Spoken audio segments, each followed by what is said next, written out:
Selamat datang di channel YouTube Borin Vlog.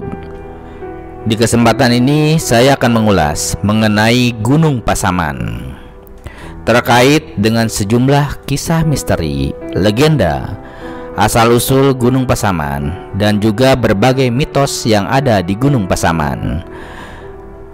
Bagaimana legenda, misteri, dan juga mitos Gunung Pasaman ini? Silakan disimak paparannya berikut ini. Gunung Pasaman adalah gunung yang terletak di Kabupaten Pasaman Barat di Provinsi Sumatera Barat, berdampingan dengan Gunung Talamau atau Gunung Opir. Gunung Pasaman ini termasuk dalam tipe gunung api yang tidak aktif, dikenal juga dengan nama Puncak Rajo Imbang Langit, yang diambil dari nama raja yang pernah berkuasa di daerah tersebut pada zaman dahulu. Gunung Pasaman ini dikenal dengan kemistikannya dan jarang didaki atau tidak dapat dipuncaki. Jadi, dalam cerita rakyat Minangkabau berupa legenda Gunung Pasaman ini akan dipaparkan tentang kisah hidup Rajo Imbang Langit. Konon, pada zaman dahulu kala, hiduplah seorang pemuda bernama Rajo Imbang Langit, dan ia hidup sebatang kara dalam kondisi miskin. Rajo Imbang Langit ingin memiliki teman dan keluarga, namun karena derajatnya yang tidak sama seperti orang lain, membuatnya tidak bisa mendapat teman ataupun keluarga. Kondisi ini membuat Rajo Imbang Langit memandang segala sesuatu diukur dengan uang dan juga kekuasaan. Rajo Imbang Langit selalu mengalami penindasan dari orang-orang yang tidak dia kenal. Pada suatu hari, Rajo Imbang Langit bermimpi melihat banyak benda bersinar di puncak sebuah gunung. "Benda bersinar apa ini?" ujarnya dalam mimpi tersebut. Namun, mimpi tersebut terhenti ketika ada yang membuat gaduh di luar rumahnya. "Harta puncak kehidupan, harta puncak kehidupan." Suara tersebut membuat Rajo Imbang Langit pun terbangun. "Angkat kakimu dari tempat ini." Lagi-lagi suara itu terdengar. Mendengar kata-kata tersebut membuat Rajo Imbang Langit pun ketakutan. "Angkat kakimu dari sini, tinggalkan kampung ini," ucap kasar dari orang yang membuat gaduh di luar rumahnya itu. Rajo Imbang Langit tidak mengenal orang-orang itu.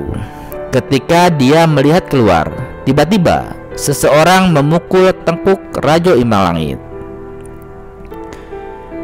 "Ini sangat menyakitkan. Apa yang ada di pikiranmu? Aku ini juga manusia. Tidak bisakah kau memanusiakan manusia?" keluh Rajo Imbang Langit yang kesakitan saat itu. Usai mengeluh, pukulan orang itu membuat Rajo Imbang Langit tidak sadarkan diri. Saat dia sadar kemudian, ternyata dia sudah berada di sebuah rumah dan berusaha berjalan keluar. Lalu dia melihat seorang nenek yang sedang berkebun, dan dia pun menyadari bahwa nenek itulah yang telah menolongnya.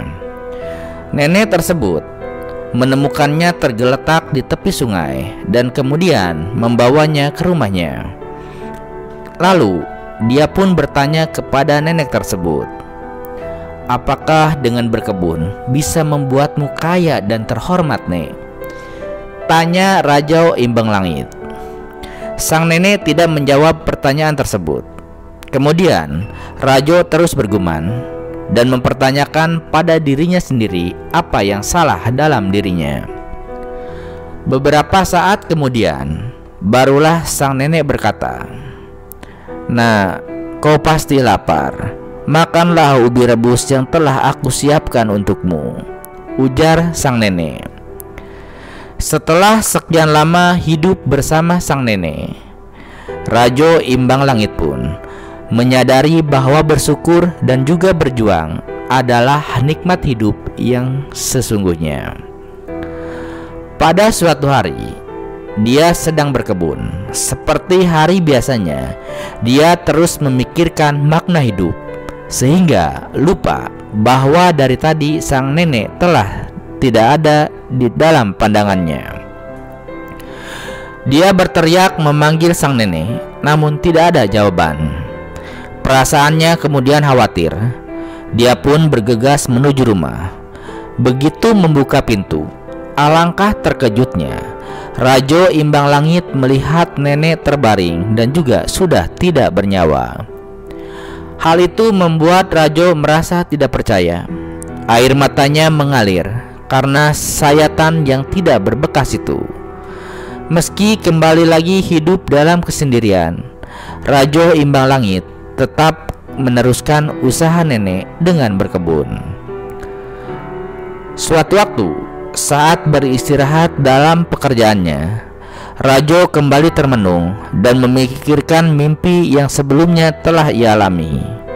Dia pun berpikir untuk mencari kebenaran tentang benda bersinar yang ia temui di dalam mimpinya, benda bersinar yang ada di puncak gunung. Kemudian, pada suatu hari, Rajo pergi ke puncak gunung yang pernah dia lihat dalam mimpinya. Sesampainya di sana, alangkah terkejutnya Rajo Imbang Langit. "Lihatlah indahnya, aku menemukannya, ujar Rajo dengan napas terengah-engah. Rajo tidak hentinya bersyukur melihat tumpukan emas yang dia lihat di dalam mimpinya. Gunung itu kemudian kini dinamakan Gunung Pasaman, yang berdekatan dengan Gunung Talamau atau Gunung Opir. Sungguh, itu adalah hadiah atas kesabaran dan juga keikhlasan, serta usaha dari Rajo yang terus bertahan dari berbagai keadaan. Dan hingga saat ini, Gunung Pasaman terkenal karena masih memiliki hutan tropis yang sangat bagus serta pemandangan yang sangat indah. Karena gunung ini langsung menantang laut yang berada di hadapan gunung ini, dan juga barisan tanaman sawit yang tumbuh rapih di areal kakinya. Areal kaki Gunung Pasaman ini sampai pintu rimba banyak digunakan oleh penduduk sebagai lahan pertanian, khususnya tanaman sawit dan juga coklat. Saat musim hujan, kita juga dapat melihat air terjun yang ada pada punggung Gunung Pasaman dari kaki gunung yang jalur menuju ke sana belum ada. Adapun di sisi lainnya, Gunung Pasaman juga sering dijadikan tempat ritual pesugihan. Dahulunya, masyarakat setempat juga mengenalnya sebagai salah satu tempat yang kerap dikunjungi untuk melakukan ritual pesugihan atau sekedar meminta nomor. Juga banyak yang meminta keberuntungan lainnya di tempat pesugihan di Gunung Pasaman tersebut. Kisah mistis yang terkenal yakni adanya harimau Campo yang dianggap sebagai penunggu Gunung Pasaman. Selain itu, dikabarkan juga bahwa baik di Gunung Pasaman ataupun gunung sebelahnya yaitu Gunung Talamau merupakan tempat habitat alami dari harimau Sumatera. Ya, di Gunung Pasaman dan juga Talamau ini dikabarkan dihuni harimau Campo yang menjaga kawasan ini. Saat memasuki areanya, wajib mengucapkan salam agar tidak terjadi hal-hal yang buruk. Jika dilihat dari sejarah Minangkabau, harimau Campo adalah komandan yang memimpin tim ke daerah Luhak Agam. Karena akrab dengan masyarakat, yaitu masyarakat Minangkabau di Agam, anak dari Luhak Agam disebut Macan. Harimau Campo juga mengajarkan silek tuo atau silek yang asli, yaitu kepada generasi yang secara dominan diwarnai dengan gerakan imitasi harimau dari daerah asalnya.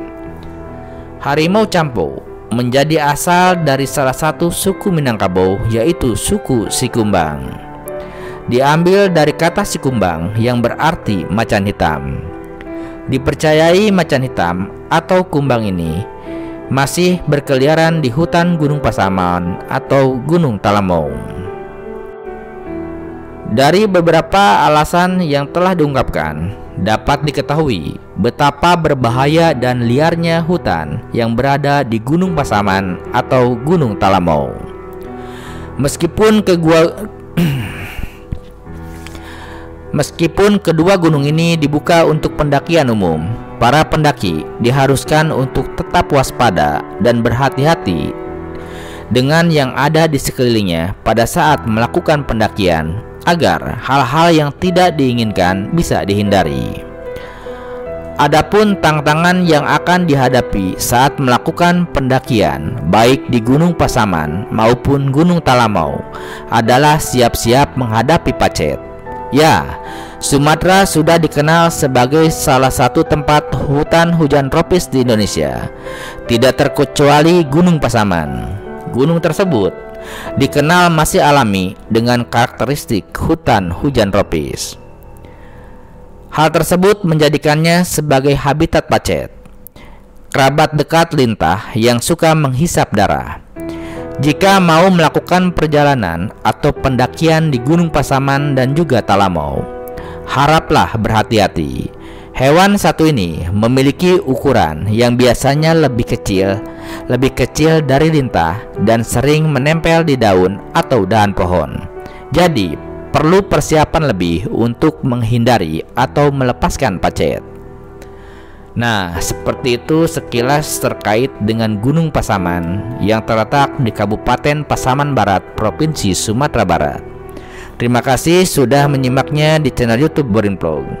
Di channel ini Anda juga bisa menyimak kisah legenda misteri terkait dengan Gunung Talamou atau Gunung Opir dan berbagai gunung lainnya, baik yang ada di Sumatera Barat, di Pulau Sumatera, ataupun berbagai wilayah Indonesia.